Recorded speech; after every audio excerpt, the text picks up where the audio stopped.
Good morning traders, nongeye kubaha ikaze kuri Kevin Trader, aho tuzajya turebera byinshi ku bijyanye na Forex trading. So, uyu munsi tugiye gutangira analysis zacu tureba kuri currency zigiye zitandukanye, harimo Gold, GU, EU hamwe na GBP, JPY. So, twihuse reka dutangire kuri Gold.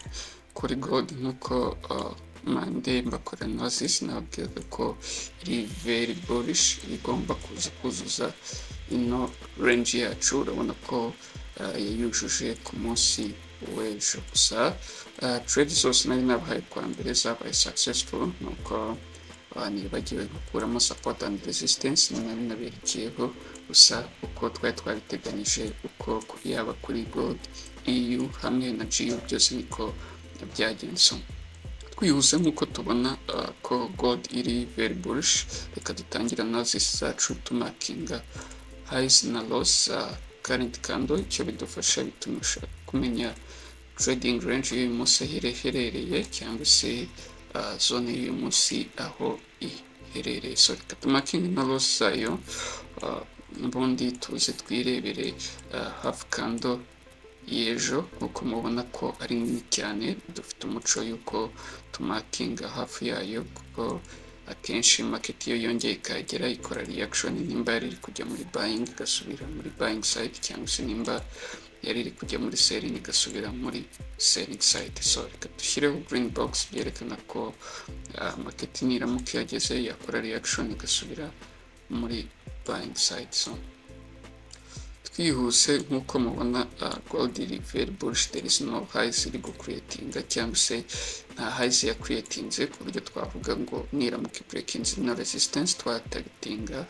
somewhere here. That's why kuri ubu ngubu ndebe kuri daily time frame ndifuza ko Gold byibuze yakongera ikamanuka ikaza kuba yaba rejected kuri support kugira ngo ikomeze hejuru, cyangwa se itakora byaba byiza iramutse imanutse ikagera muri hafi y'ikando, niho twabona buy iri safe tugatagitinga zino high. So kuri daily time frame there is no much support and resistance twamakinga, gusa reka dushyireho ino support yabaye breakout, ubundi twigire muri 4 hours turebeho byifashe bite.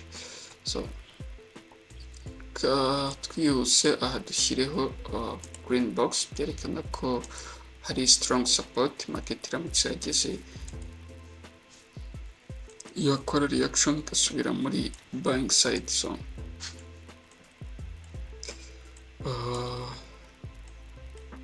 ibyo nababwiraga kuri 4 hours ndebye situation, I wish ko Gold byibuze yakora some pullback, bibaye byiza ikagera nko kuri support cyangwa se somewhere here ikahita ikora reaction ikabona gusubira muri buying side, niho twabona buy iri safe, cyangwa se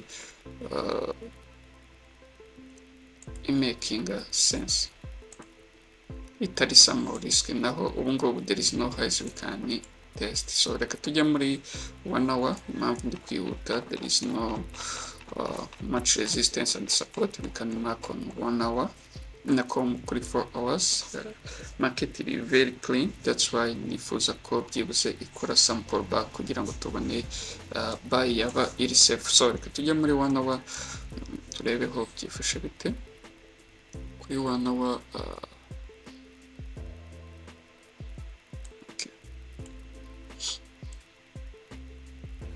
reka no support yerekera aha. So kuri 1 hour still twavuga ko market yacu iri muri no trading zone, turindiriye ko ikora breakout tukamenya nimba ijya hejuru cyangwa se iri gusubire muri selling side. Gusa nk'uko nakomeje kubivuga, icyo nifuza ni uko market yamanuka icyo nifuza ni uko market yamanuka ikaba yaba rejected kuri support, gusa iramutse igeze kuri iyi nibyo byaba biri sawa cyane, nibyo byaba biri safe, igakwita ibona gusubira muri buying side. Ubaramutse imanutse ikerekana rejection kuri iyi support twatekinga buy, byaba biri very safe. Naho iramutse breaking ino support with a very big candle iri bearish, you have to wait ko yaba rejected kuri iyi support. Naho no support iri kure, gusa byose birashoboka. Iramutse yageze nanone wareba ko yerekana rejection, gusa for now turebeye kuri current market nuko twategereza ko iza kuba rejected kuri support cyangwa se kuri iyi ngiyi. Reka tujye muri 30 minutes turebeho byifashe bite. Gusa kuri 30 minutes murabona ko iyi ari no trading zone yacu dufite, cyangwa no trading range nkuko mumenyereye. Mbibandikireho.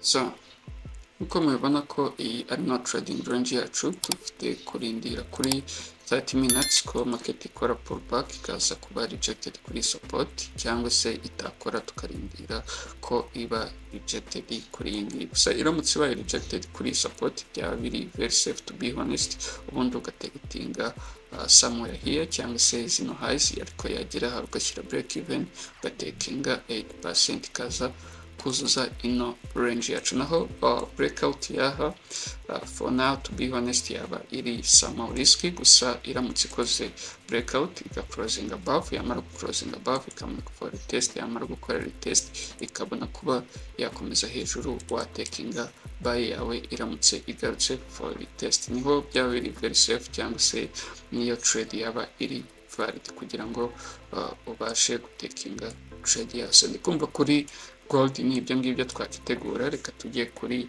GBP JPY turebeho byifashe bite, turebe n'iki twakitegura uno munsi. Gusa GBP JPY imaze igihe kinini, iminsi myinshi iri muri ranging cyangwa se iri muri no trading zone kuri daily time frame, ikeneye kuba yakora breakout ikabona direction zone. Urebeye GBP JPY urabona ko noneho usibye kuba iri muri no big range, iyi ngiyi niyo twakita big range dufite ubu ngubu, wavuga ko GBP JPY iri stuck muri aka range kahanga. So ikeneye kuba yakabreakinga igakomeza hejuru cyangwa se ikakabreakinga ikaba yakomeza hasi. So ariko iyo iramutse breakinze igakomeza hejuru, urabona ko hari very clean candles, yaba ifite good direction cyangwa se twabona trade nziza, kuko urebye zino candles ziri very clean, cyangwa se market yabashaga gutrending. So twihuse reka turebe. Okay. So dushyireho resistance hano iri very strong, ikeneye kuba yakora breakout tukamenya nimba igiye hejuru cyangwa se igiye hasi. Kadushyiraho red box byerekana ko market iramutse yageze yakora reaction igasubira muri selling side. Tuyihindure red. So nanga tuze dushyireho support dufite iri strong, byerekana ko market yacu iramutse yageze yakora reaction igasubira muri buying side. So reka tubihindure green box. So twihuse tuze tumakinge nako tumakinge highs na lows za current candle. Icyo bidufasha kumenya trading zone y'uyu munsi aho iherereye, cyangwa se trading range y'uyu munsi aho iherereye. So tumakinge na lows. Ngubu twavuga ko GBP JPY yacu cyangwa se GJ iri gutradinga muri iyi range. Reka dushyireho support, so I think ko iri very far, iri kure. Reka tuyihindure yellow line.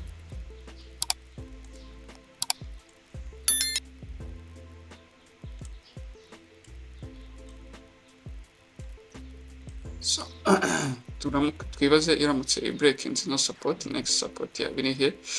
Next support yaba irimo ahangaha. So reka tujya muri 4 hours turebe market ni ikiri kutubwira, cyangwa se ni iki twakitegura.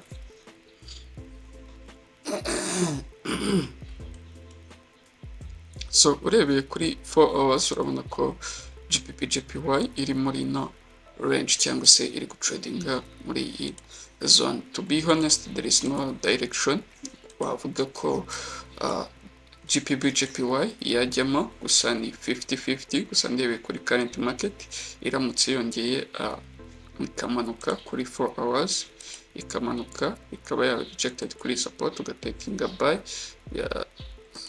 byaba biri somehow safe, gusa not very safe, kuko nababwiye ko iyi yose twayita ko ari range GJ iri gutradingamo.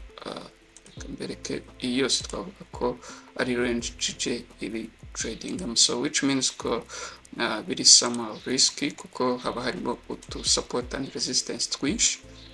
Niyo mpamvu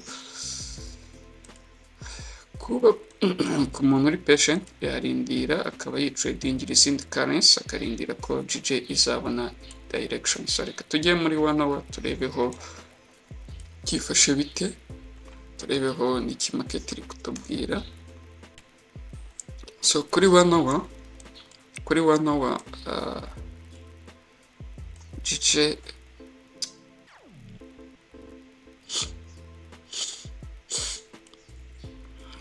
noneho GJ kuri 1 hour, to be honest, iri very complicated. Imaze koze breakout yaha, byaba biri hari clean candles, gusa market irerekana some bearish side. Gusa icyo nabwira kiri safe nuko warindira ko market noneho iza igakora kuri support, yamara gukora kuri support ikerekana rejection, ukaba watekinga sell yawe ugatagtinga ko yamanuka ikaza kuzuza ino range. Nibyo mbona biri very safe kurusha uko watekinga buy. Reka tujye muri 30 minutes turebeho byifashe bite. Kuri 30 minutes still plan ni ya yindi, nuko GJ iri bukore breakout ikaza kugera kuri support, yamara kugera kuri support ikaba rejected, taking a buy ugatagtinga ko iza kuzuza ino range, kuko ndebe kuri big picture GJ irerekana bearish side kuba wa taking a buy, so biri some risky.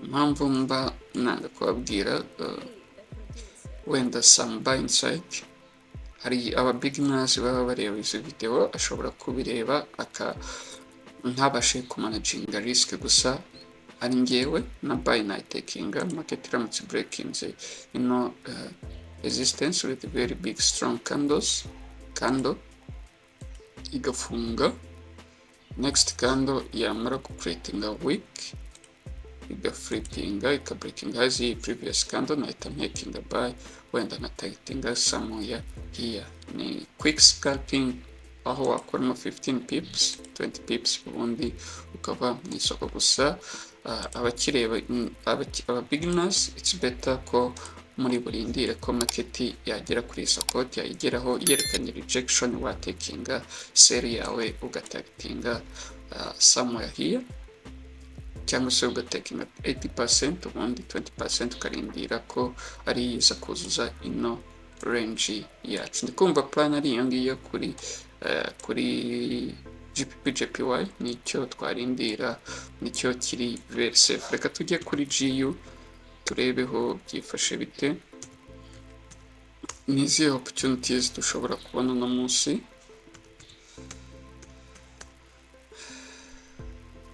Twihute turebe muri daily time frame turebeho byifashe bite. So okay, GBP JPY muribuka ko nari nababwiye ko harimo support ishobora kutaza breakinga. Last time dukora Monday analysis zacu urabibona ko yahageze ikaba rejected. So GBP JPY ndebe muri daily time frame iri very bullish, gusa kuba iri very bullish ikeneye some pullback cyangwa se correction, igakora correction y'iyi move yakoze kugira ngo ihite ibona uko isubira hejuru cyangwa se ikomeza muri buying side. So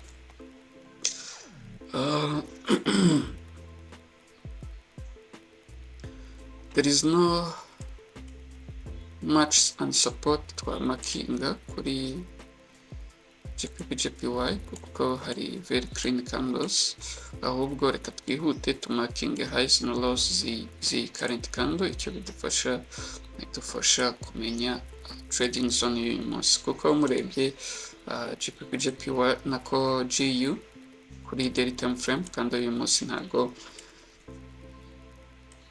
iradecidinga direction yajyamo cyangwa se trend yafata uno munsi, so we have to wait and see.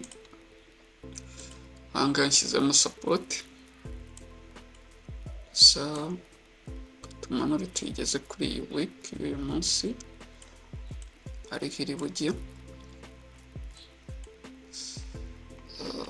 Ndi kureba support bamakinga, naha twishyiremo support ubundi tujye muri tuyishyiremo ndakeka ariho half candle iyi nini yabayeho, ubundi tujye muri 4 hours turebeho byifashe bite cyangwa se n'iki market iri kutubwira. Tujye muri 4 hours turebeho bimeze bite. So nkuko nari ndi kubivuga kuri GU dukeneye some pullback, yamara gukora pullback igakora rejection cyangwa se igacreating support, yamara gucreating support ikahita iza kuzuza ino highs yabaye created. So kuri GU you have to focus kareba niki kigiye kuba kuri iyi resistance. So niramuka yerekanye rejection kuri iyi cyangwa se kuri iyi watekinga buy yawe ndebeye kuri 4 minutes nako 4 hours. Tujye muri 1 hour turebeho byifashe bite. So kuri 1 hour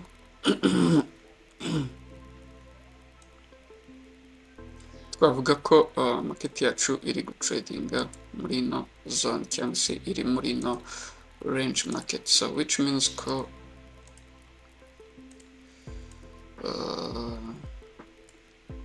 iramutse ikoze breakout cyangwa se ika breaking ino support with very big strong candle cyangwa se candle nini cyane, warindira rejection kuri iyi. Gusa iramutse igeze kuri iyi support nibyo byaba biri very safe tugatekinga buy yacu kugira ngo ize kuzuza ino range. Gusa ndebye ni range yacu iramutse ikoze breakout yaha watekinga buy byaba biri somehow safe. Reka tujye muri 30 minutes turebeho byifashe bite.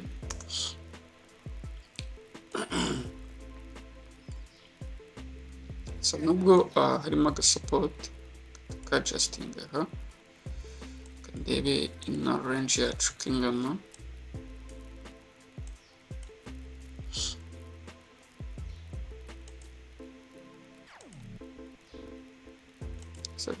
pips in range ntoya, biraterwa na breakout yaza gukora. Gusa ndebye kuri 30 minutes it's better ko twarindira ko imanuka, yamanuka kuri support. Iramutse imanutse kuri support ikerekana rejection, gusa iyi niyo support iri very strong. So iramutse igeze kuri support niho twatekinga safe buy kugira ngo dutargetinge zino high. So plan ni imwe, niyo kurindira ko iza gukora rejection kuri support cyangwa se iyi ngiyi iri very strong. Gusa iyi ngiyi you have to be careful, kareba rejection ikoze nimba ari good confirmation ya candlestick. Naho breakout nari mvuze yaha ntago iri very clear kuko ukareba harimo twa rejection nyinshi kandi ni range yacu ni ntoya, ni 17 pips, which means ko ntago biri sawa kuba watekinga buy, biri somehow risky. Gusa iyi niyo trading zone yacu, we have to wait and see what's going to happen. So reka tujye kuri Euro USD turebeho byifashe bite.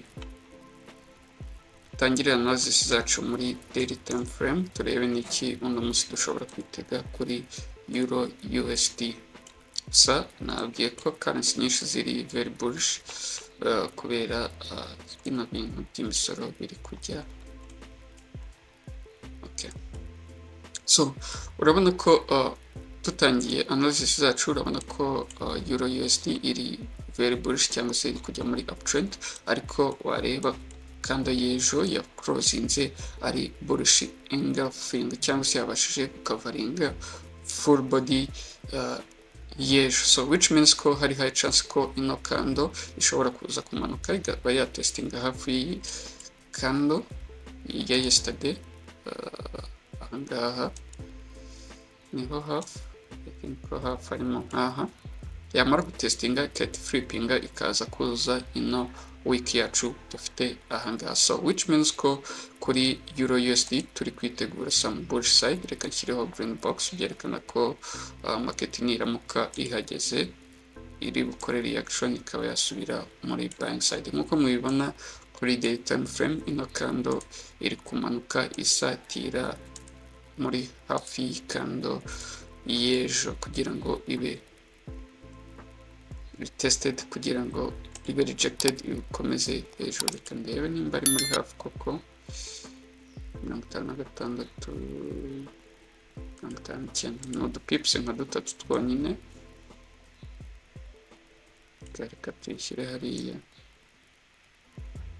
Okay, so twihuse dushyireho support kuko urabona ko ino kanda y'uyu munsi niho yopeninze. Ahangaha nta nubwo biri ngombwa kwirirwa tumatinga highs na lows za current candle kuko range irimo turayibona, turi kubona trading zone irimo y'uyu munsi. Left side, so urabona ko iriya kando aho yabaye rejected, wenda tubanze dushyiramo akanuza.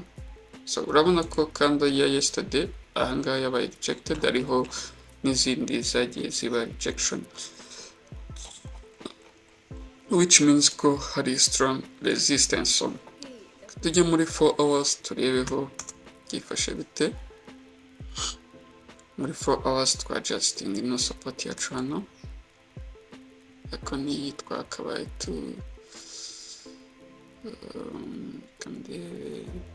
kana dushyiramo agasupport kuri 4 hours. Impamvu ishyizemo support kuri 4 hours ahangaha urabona ko hari rejection, hari rejection, hari rejection, hari rejection, n'ahabayemo rejection, so which means ko ari ngombwa kuba twashyira support, so which means ko kuri 4 hours market yacu iri gutradinga muri no range. Dukeneye ko iva muri no range tukamenya direction yayo. Reka tujya muri 1 hour turebeho, sorry ngize 1 minute. So muri 4 hours still urabona ko ikiri muri ya range twavugaga, gusa dukeneye ko igaruka igakora kuri no support kugira ngo tubone ko yaba rejected igakomeza hejuru. So reka tujye muri 30 minutes turebe. So to be honest kuri 30 minutes very strong support iraha ngaha, niho hari strong support. Gusa nanga ntabwo twaba kuri very strong cyane, gusa kuri daily time frame nabonye ko ari muri half candle ya yesterday.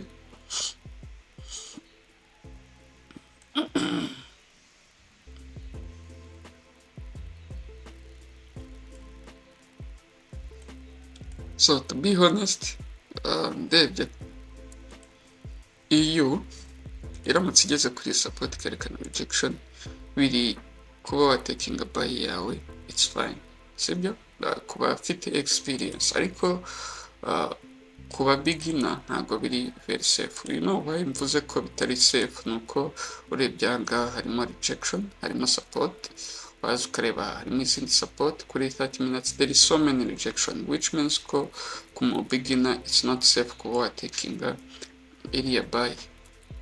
ntabwo biri safe kuko akenshi usanga beginners bari too emotional iyo babashe kumanaginga risk. So it's better urindire ko yaza kuri support kuko hari very clean candles, ni ukuvuga ngo market niramuka breaking no support with the very big strong candle iri bearish, iravuga ko iri bubashe kuba ya trendinga ikagera kuri support neza. So which means ko haraba hari clean traffic cyangwa se haba hari candles zibasha gutrendinga, which means ko iramutse igeze aha ikerekana reaction cyangwa se rejection, watekinga buy byaba biri very safe. Kumva kuri EU kwa beginners you have to wait here, cyangwa se ufite experience ya taking a buy aha yerekanye rejection ariko akagira uko managing risk. So another thing kuba taking a buy ya breakout, murindire ko yakora breakout yaha kuko aha ntago biri safe kuko hari za rejection nyinshi,